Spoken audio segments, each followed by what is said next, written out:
So good morning guys. तो चलिए start करते हैं आज के यानी कि 3 फरवरी के इंपॉर्टेंट करंट अफेयर्स को। तो इस प्रश्न में आपसे पूछ रहे हैं, हाल ही में पहले FIH 5S पुरुष विश्व कप का खिताब किसने जीता? तो उत्तर होगा नीदरलैंड, और ये इसका पहला संस्करण है, तो क्वेश्चन इंपॉर्टेंट मार्क करना है। अच्छा, इससे पहले जो टूर्नामेंट हुआ था वो वुमेन्स वाला था, ये मेंस वाला है, पुरुषों का है, तो ये थोड़ा सा डिफरेंस याद रखना। लेकिन आपके लिए एक अच्छी खबर यह है कि दोनों को नीदरलैंड ने ही जीता है, तो आपको टेंशन नहीं लेना। लेकिन अगर एग्जामिनर ने आपके साथ खेल कर दिया कि वो विजेता ना पूछ करके उप विजेता पूछ ले, रनर अप पूछ ले, तो फिर आपको ध्यान देना पड़ेगा। इसमें पुरुषों की हम बात कर रहे हैं, नीदरलैंड तो विजेता रहा, लेकिन किसे हराया, यानी कि उप विजेता कौन रहा? तो मलेशिया रहा। वो जो हमने वुमेन्स वाला देखा था, उसमें बता सकते हो उप विजेता कौन था? नीदरलैंड ने किसको हराया था फाइनल में? तो हमें हराया था, भारत को ही हराया था। ये थोड़ा सा अंतर आपको याद रखना है। और दोनों कहां पे हुए? ओमान की कैपिटल मस्कट में हुए। चलो आ जाओ, हॉकी से संबंधित कुछ इंपॉर्टेंट करंट अफेयर्स में आपको रिवाइज कराता हूं। जो पिछले एक साल में इवेंट हुए थे वो सारे मोस्ट इंपॉर्टेंट ही मैं आपको रिवाइज कराऊंगा। ये तो हमने पढ़ी लिया अभी वुमेन्स वाला। एक आपको याद होगा भी, इंटरनेशनल हॉकी फेडरेशन ने 2023 के लिए best player of the year चुना था हार्दिक सिंह को, और वहीं बेस्ट गोलकीपर चुना था सविता पुनिया को। ये महिला हॉकी टीम की कप्तान है। अभी जो एशियन गेम्स हुए थे चाइना के हांगजाओ में, 19वां संस्करण था, उसमें मेंस हॉकी टीम ने गोल्ड जीता था। किसे हरा करके? जापान को हरा करके। और वुमेन्स हॉकी टीम ने तो ब्रोंज जीता था। और पिछले साल आपको याद होगा मेंस हॉकी वर्ल्ड कप, ये भारत में हुआ था, उड़ीसा में, 15वां संस्करण था। जर्मनी विजेता रहा था, बेल्जियम उप विजेता रहा था। भारतीय पुरुष हॉकी टीम के कोच का नाम याद रखना, क्रेग फुल्टन है, ये साउथ अफ्रीका से हैं। इनका नाम एग्जाम में पूछा जा चुका है, तो मैं आपको कई बार रिवाइज करा चुका हूं। और रायबरेली हॉकी स्टेडियम का नाम रानी रामपाल के नाम पे रख दिया गया। अगर पूछे कि भारत का सबसे बड़ा हॉकी स्टेडियम, ये उड़ीसा में ही है, जहां पे ये मेंस हॉकी वर्ल्ड कप हुआ था, लेकिन उसका नाम बिरसा मुंडा जी के नाम पे रख दिया गया। और मोहाली हॉकी स्टेडियम का नाम बलबीर सिंह सीनियर के नाम पे रख दिया गया, ये भी याद रखना। अगर हम बात करते हैं हॉकी से संबंधित कुछ कप एंड ट्रॉफीज की, तो अजलान शाह कप हो गया, आगा खा कप हो गया, नेहरू कप हो गया, ध्यानचंद कप हो गया, रंगास्वामी कप हो गया, Scindia cup, Ranjit Singh cup, Beighton cup, Indira cup, और एक सुल्तान जौहर कप होता है। और इंटरनेशनल हॉकी फेडरेशन की बात करें, स्थापना 1924 में होती है, हेडक्वार्टर लुज़ेर्न स्विट्जरलैंड में है, और हेड कौन है? मोहम्मद तैयब इकराम है। और आपको बता दूं 1928 में भारत ये इंटरनेशनल हॉकी फेडरेशन का सदस्य बनने वाला पहला एशियाई देश बना था। तो ध्यान रखना ये सभी पॉइंट्स। अगला प्रश्न देखते हैं। फिर बताओ, पूर्वोत्तर भारत का पहला प्राकृतिक चिकित्सालय ये किस स्थान पे खोला जाएगा? तो आंसर होगा असम में। तो असम के डिब्रूगढ़ में ये पूर्वोत्तर भारत का पहला प्राकृतिक चिकित्सालय खोला जाएगा, और इसकी आधारशिला भी रख दी गई है, फाउंडेशन स्टोन रख दिया हमारे जो आयुष मंत्री हैं सर्बानंदा सोनोवाल ने। इसका नाम होगा केंद्रीय योग एवं प्राकृतिक चिकित्सा अनुसंधान संस्थान। 15 एकड़ की भूमि पर यह बनेगा, और लागत लगभग 100 करोड़ रुपए रहेगी। तो इस प्राकृतिक चिकित्सालय में प्राकृतिक रूप से रोगों का इलाज किया जाएगा। अच्छा, असम के बारे में तो अभी कुछ दिन पहले ही मैंने आपको डिटेल में बताया था। आज मैं कुछ इंटरेस्टिंग प्रश्न आपके लिए लेकर के आया हूं। आप लोग देखना इसमें से कितने प्रश्न आपको आते हैं। जैसे कि पहला प्रश्न सुनो, भारत के पहले वन चिकित्सा केंद्र का उद्घाटन कहां पे किया गया था? और सभी ये प्रश्न में चिकित्सा से ही संबंधित लेकर के आया हूं। देखो क्या खास बात है, और सारे ही क्वेश्चन पहली बार हुए हैं किसी न किसी जगह पे, फर्स्ट टाइम वाले क्वेश्चन है ये। तो बताओ फिर, इसे बोलेंगे वन चिकित्सा केंद्र को फॉरेस्ट हीलिंग सेंटर। ये भारत का पहला कहां पे उद्घाटन हुआ था? उत्तराखंड के रानीखेत में। अब देखो एग्जामिनर यहाँ पे आपको कंफ्यूज कर सकता है। एक तो ये प्रश्न हो गया, अगर इसी से मिलता जुलता ये प्रश्न बन जाता है कि देश का पहला वानिकी विश्वविद्यालय यानी कि फॉरेस्ट रिसर्च सेंटर कहाँ पे खुलेगा, तो फिर इसका उत्तर हो जाएगा आपका तेलंगाना। थोड़ा सा ये ध्यान में रखना है, ये वन चिकित्सा केंद्र है और ये वानिकी विश्वविद्यालय है, मतलब ये फॉरेस्ट हीलिंग सेंटर है और ये फॉरेस्ट रिसर्च सेंटर है। एक शब्द चेंज हुआ, उत्तर चेंज हो गया। अगला प्रश्न देखो, अभी भारत ने दुनिया के पहले पोर्टेबल अस्पताल का अनावरण किया था, उसका नाम क्या रखा है? आरोग्य मैत्री क्यूब। पोर्टेबल मतलब इसको एक जगह से दूसरे जगह पे ले जा सकते हो आप, पढ़ा था हमने इसके बारे में। एक प्रश्न है, वर्ल्ड हेल्थ ऑर्गेनाइजेशन ने भारत में कहां पर एक वैश्विक पारंपरिक चिकित्सा केंद्र स्थापित किया था? तो ये किया था जामनगर गुजरात में, याद होगा आपको। और अगला प्रश्न है, कौन सा एम्स परिसर के अंदर फायर स्टेशन रखने वाला पहला भारतीय अस्पताल बना था? तो एम्स दिल्ली। और एम्स की फुल फॉर्म क्या होती है? All India institute of medical science. एक प्रश्न यह है कि सरकारी अस्पतालों में फ्री में IVF इन विट्रो फर्टिलाइजेशन इसकी फुल फॉर्म होती है। तो फ्री में IVF सुविधा देने वाला देश का पहला राज्य कौन सा है? तो आंसर होगा गोवा है। तो ये सारे मोस्ट इंपॉर्टेंट क्वेश्चन रहे आपके। आप बताओ इसमें से कितने क्वेश्चन आपको आते थे। हम अगला प्रश्न देखते हैं। फिर आपसे पूछ रहे हैं अभी विश्व आर्द्रभूमि दिवस 2024 की थीम क्या है। दिवस नहीं पूछ रहा हूं, वो तो आप सबको पता है 2 फरवरी है। थीम पूछ रहे हैं, थीम इंपॉर्टेंट है। तो इसकी थीम है wetlands and human wellbeing. Hindi में बोलोगे तो आर्द्र भूमि और मानव कल्याण। तो आपको पता है ईरान में एक रामसर नाम का स्थान है जहां पे 2 फरवरी 1971 को रामसर कन्वेंशन हुआ था आर्द्र भूमियों के संरक्षण के लिए। इसीलिए हम हर साल 2 फरवरी को ये आर्द्र भूमि दिवस के रूप में मना रहे हैं, यानी कि वर्ल्ड वेटलैंड डे के रूप में। मनाने का उद्देश्य तो ग्लोबल वार्मिंग का सामना करने में आर्द्र भूमि जैसे दलदल या मैंग्रोव के महत्व के बारे में जागरूकता फैलाना। थीम मैंने आपको बता दी, आर्द्र भूमि और मानव कल्याण यानी कि वेटलैंड्स एंड ह्यूमन वेलबींग। अब आप जानना चाहोगे ये दिवस तो हम मना रहे हैं, लेकिन पहली बार कब मनाया गया था? तो 1997 में। और मैं आपको ये भी कई बार बता चुका हूं कि नमी या दलदली भूमि वाले जो क्षेत्र होते हैं उनको आर्द्र भूमि या वेटलैंड कहा जाता है। और ये भी आप ध्यान रखना कि 1 फरवरी 1982 में हम इसका पार्ट बने थे। मतलब भारत जो है ये रामसर में कब शामिल हुआ था? तो 1 फरवरी 1982 को। मतलब इसने उस कन्वेंशन पे हस्ताक्षर किए थे, इसका ये मतलब हो गया। अभी आपने लेटेस्ट एक करंट अफेयर्स पढ़ा होगा कि अब भारत में टोटल कितने रामसर स्थल हो चुके हैं? तो 80 हो चुके हैं। अभी 2024 में 5 नए इसमें शामिल हुए हैं, जिसमें कर्नाटक से 3 है तो तमिलनाडु से 2 हैं। तो भारत में सबसे ज्यादा रामसर स्थल किस राज्य में है ये प्रश्न आएगा तो तमिलनाडु में है। और कितने हैं? तो 16 हैं। उसके बाद उत्तर प्रदेश का नंबर आता है, वहां पे 10 हैं। तो ये डेटा भी याद रखना। और इससे पहले 1 फरवरी को हमने भारतीय तटरक्षक दिवस मनाया था। तो अभी तक फरवरी के ये 2 दिवस हो गए हमारे पास, याद रखना। अगला प्रश्न देखते हैं। चलो फिर बताओ, अभी हाल ही में किस राज्य ने उंगलई थेड़ी उंगल ओरिल नाम से एक योजना शुरू की? तो आंसर होगा तमिलनाडु ने। अच्छा, मान लो एग्जाम में ये प्रश्न आ गया और आप पढ़ के नहीं गए, तो भी आप इस प्रश्न का सही उत्तर लगा सकते हो। कैसे? आपको ये तो पता है ना कि तमिलनाडु के जो मुख्यमंत्री हैं MK स्टालिन, उनके ऑटोबायोग्राफी का नाम क्या है? मैं आपको कई बार पढ़ा चुका हूँ। लगभग जब भी तमिलनाडु की बात करते हैं हर बार बताता हूँ। क्या नाम है? उंगलिल ओरुवन। तो उसी से मिलती जुलती देखो ये योजना दिख रही है आपको, उंगलई थेड़ी उंगलिल ओरुवन। तो उत्तर तक पहुंचा जा सकता था। खैर क्वेश्चन पे आते हैं। तो अब आपको याद रखना है तमिलनाडु सरकार ने ये उंगलई थेड़ी उंगल ओरिल नाम से एक योजना शुरू की है। इस योजना का मकसद क्या है? पहले तो इस योजना का हमारी भाषा में, हिंदी भाषा में मतलब समझो, आपके दरवाजे पर सेवाएं लाना। तो इस योजना के जरिए सार्वजनिक सेवा वितरण में सुधार लाया जाएगा और विभिन्न योजनाओं के कार्यान्वयन में तेजी लाई जाएगी। अच्छा, अभी तमिलनाडु के बारे में हमने 2-3 दिन पहले डिटेल में पढ़ा था, तो मैं एक काम करता हूं 2023 की कुछ इंपॉर्टेंट योजनाओं का आपको रिवीजन करवा देता हूं। जैसे कि आपको याद होगा मुख्यमंत्री संपूर्ण पुष्टि योजना, इसको उड़ीसा ने शुरू किया था। मुख्यमंत्री कृषक मित्र योजना, इसको मध्य प्रदेश ने शुरू किया था। मुख्यमंत्री ग्रामीण आवास न्याय योजना, इसको छत्तीसगढ़ ने शुरू किया था। एक मुख्यमंत्री अल्पसंख्यक उद्यमी योजना को बिहार ने शुरू किया था। उसके अलावा मुख्यमंत्री लोक सेवक आरोग्य योजना को असम ने शुरू किया था। युवा मितान परिवहन योजना को छत्तीसगढ़ ने शुरू किया था। और आपको याद हो तो अनुसूचित जाति यानी कि ST के उत्थान के लिए सामाजिक न्याय व अधिकारिता मंत्रालय ने श्रेष्ठ योजना शुरू की थी। ये इंपॉर्टेंट है, ध्यान में रखना। लेक लाड़की योजना, इसका मतलब होता है प्यारी बेटी, इसको महाराष्ट्र ने शुरू किया था। और मुख्यमंत्री सुख आश्रय योजना, इसको हिमाचल प्रदेश ने शुरू किया था। तो यहाँ पे 10 इंपॉर्टेंट योजनाओं का मैंने आपको रिवीजन कराया, ध्यान में रखना। अगला प्रश्न देखते हैं। फिर अगला प्रश्न है, अभी हाल ही में झारखंड हाईकोर्ट के नए चीफ जस्टिस कौन बने हैं? तो आंसर होगा प्रदीप कुमार श्रीवास्तव। तो झारखंड हाईकोर्ट के नए चीफ जस्टिस बने हैं प्रदीप कुमार श्रीवास्तव। और किनका स्थान लिया? श्री चंद्रशेखर का उन्होंने स्थान लिया है। और हाईकोर्ट के बारे में संविधान के किस अनुच्छेद में वर्णित है?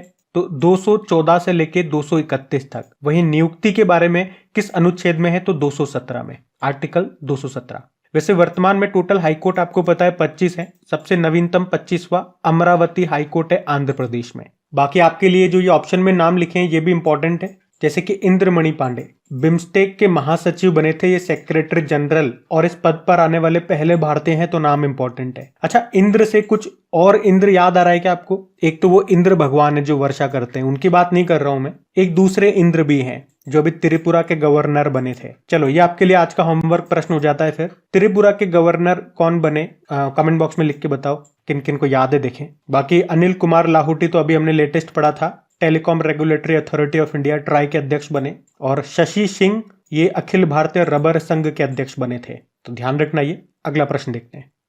फिर आपसे पूछ रहे हैं कि उत्तर भारत का पहला मानव DNA बैंक ये किस संस्थान में बनाया जा रहा है? तो आंसर होगा BHU, बनारस हिंदू यूनिवर्सिटी। तो याद रखना BHU ये उत्तर भारत का पहला मानव DNA बैंक बना रहा है।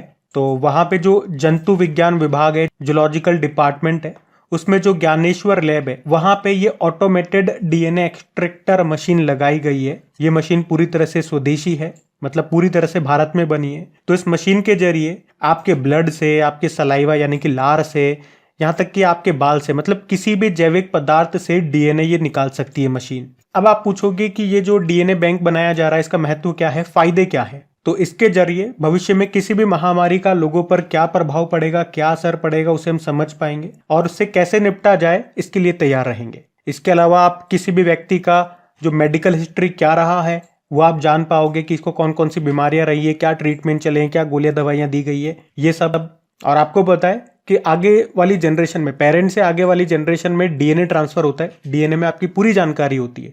या फिर हम जो कहते हैं अनुवांशिक रोग, वो भी पेरेंट्स से बच्चों में जाता है। तो डीएनए से आगे आने वाली जनरेशन में क्या बीमारियां हो सकती है ये आपको पहले से पता चल जाएगा और उन्हें आप रोक सकोगे, यानी कि अनुवांशिक रोगों को कम किया जा सकेगा। ये सब इसके मोटे मोटे फायदे होंगे। अच्छा, इसी प्रकार कुछ इंपॉर्टेंट क्वेश्चन मैं आपको करा रहा हूं, बिल्कुल ध्यान से सुनना। कि हैदराबाद में जो लैकॉन्स प्रयोगशाला है, लेबोरेटरी है, वो देश में एकमात्र ऐसी जगह है जहां लुप्त प्राय प्रजातियों के संरक्षण के लिए इस प्रकार की सुविधा उपलब्ध है। और अगर पूछे कि उत्तर भारत में वन्य जीवों के लिए पहला डीएनए बैंक ये कहां पे बनाया जा रहा है, तो बरेली में। बरेली में जो भारतीय पशु चिकित्सा अनुसंधान संस्थान है वहां पे।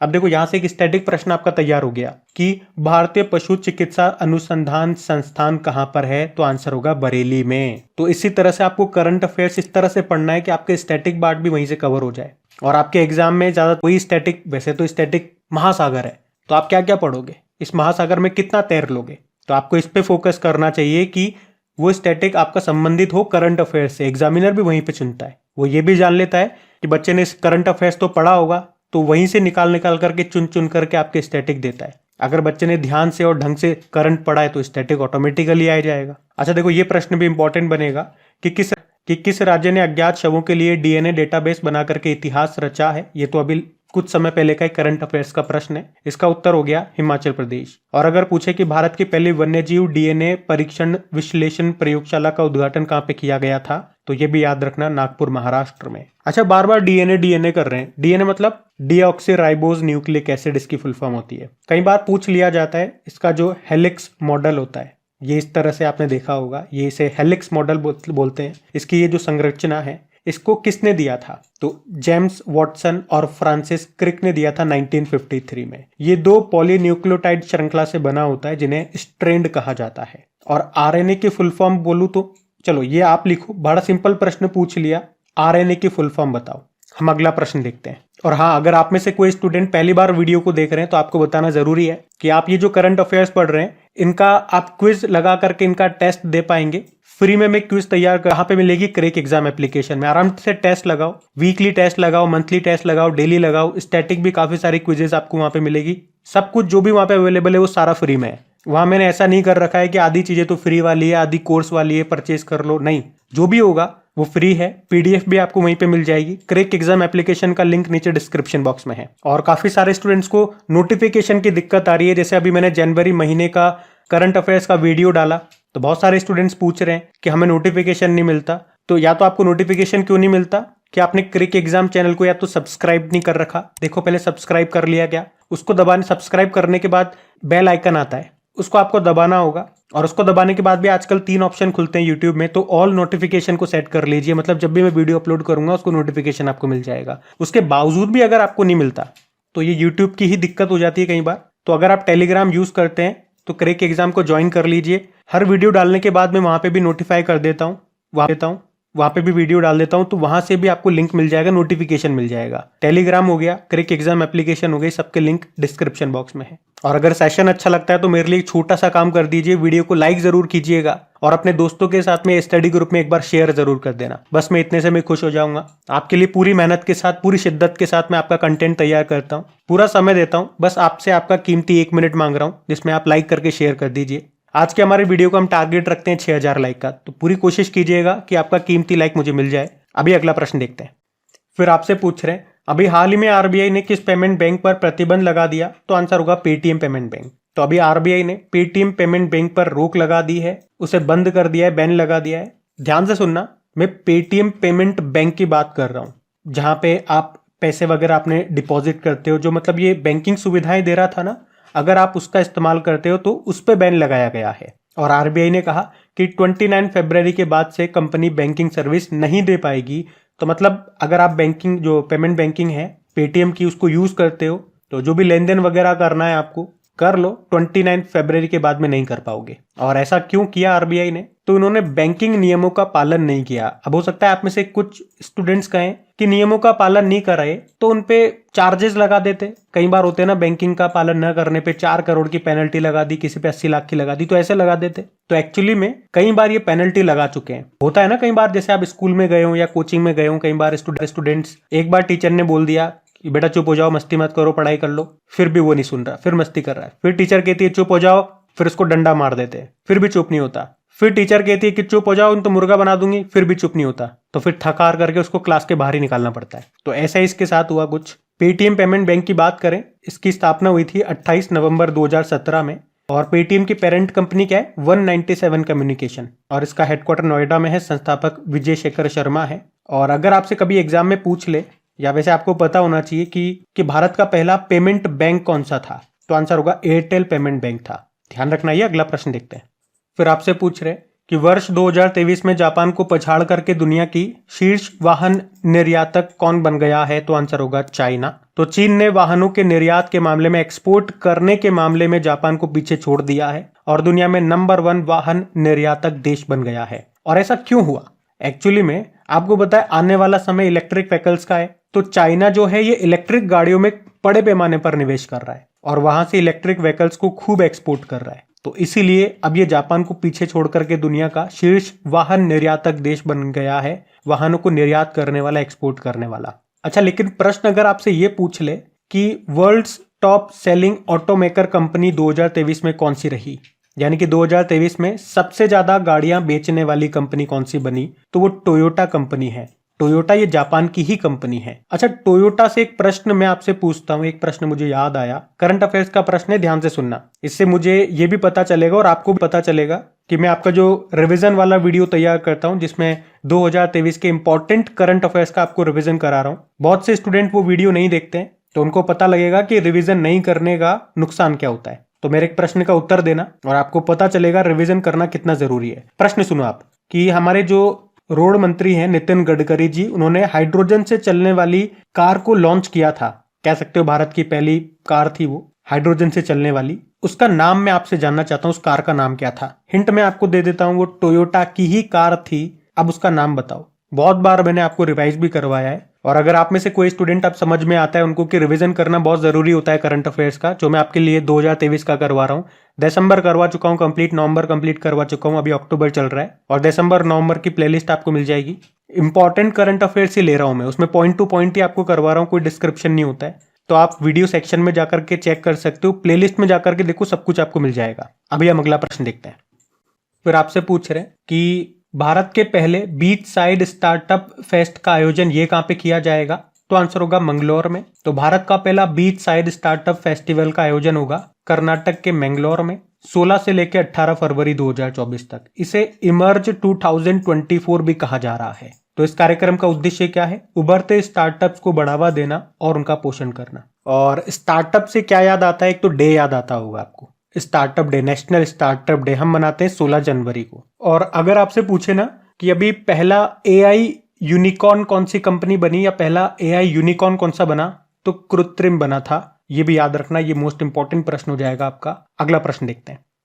फिर अगला प्रश्न है कि वित्त वर्ष 2024-25 के अंतरिम बजट के अनुसार वर्ष 2023-24 में राजकोषीय घाटा यानी कि फिस्कल डेफिसिट ये कितने प्रतिशत रहा, तो आंसर होगा 5.8%। अभी हमारी वित्त मंत्री निर्मला सीतारमण जी ने अपना छठा बजट पेश किया और ये एक अंतरिम बजट है, मैं आपको बता चुका हूं इसके बारे में। और याद रखना, ये भारत की पहली पूर्णकालिक महिला वित्त मंत्री है, full time female finance minister. अब आप कहोगे कि इंदिरा गांधी भी तो रह चुकी है, वो भी तो महिला थी, लेकिन वो प्रधानमंत्री रहते हुए उन्होंने वित्त मंत्री के रूप में बजट पेश किया था, वो पूर्णकालिक नहीं थी। और भारत में सर्वाधिक बार बजट पेश करने के मामले में ये दूसरे स्थान पर हैं निर्मला सीतारमण जी, क्योंकि इनसे पहले सबसे ज्यादा बार मोरारजी देसाई कर चुके हैं 10 बार। अच्छा, ये राजकोषीय घाटा क्या होता है? फिस्कल डेफिसिट सीधा सा एक लाइन में, बिल्कुल सीधे शब्दों में अगर मैं आपको कहूं तो सरकार की जो कुल कमाई होती है और जो कुल खर्च उसने किया है उसके बीच का जो अंतर होता है वो कहलाता है राजकोषीय घाटा।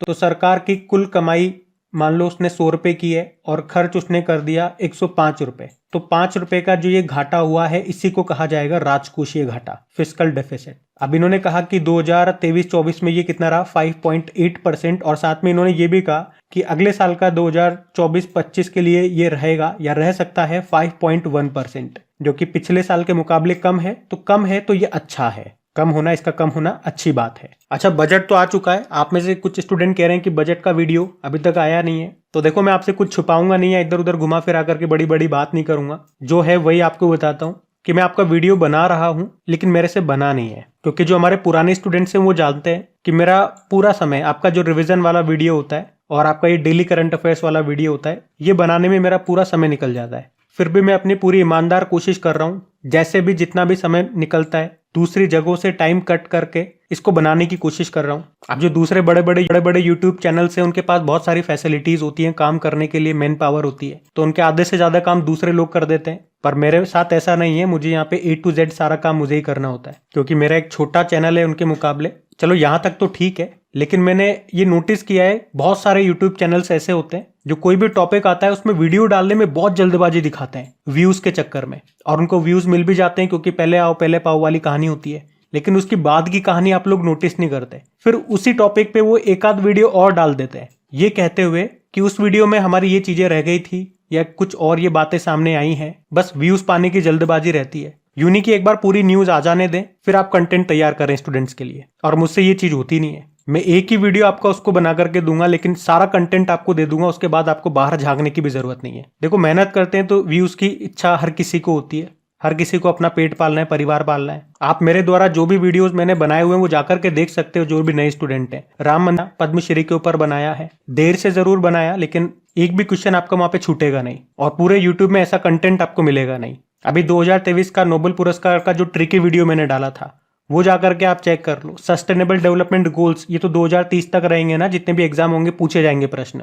एग्जाम में प्रश्न आ रहे हैं। वो वीडियो एक बार जाकर के देख लो, फिर पूरे यूट्यूब में बड़ा चैनल हो या छोटा चैनल हो, कहीं भी चक्कर मार लो, ऐसा कंटेंट आपको कहीं नहीं मिलेगा, इसकी गारंटी मैं दे रहा हूँ। भाई मैंने टाइम लगाया, मेहनत की है, इसीलिए ये शब्द बोल रहा हूँ। खैर, अपने टॉपिक पे आते हैं, बजट वाले पे। तो मेरे से जितना जल्दी होगा मैं कंटेंट अपलोड कर दूंगा, लेकिन करूंगा जरूर। ऐसा नहीं है कि बोल दूंगा और करूंगा नहीं।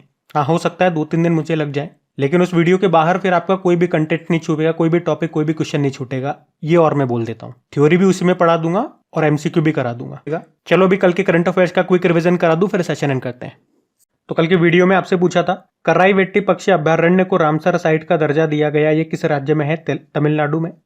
फिर पूछा, एशियाई क्रिकेट काउंसिल के अध्यक्ष कौन बने? जय शाह।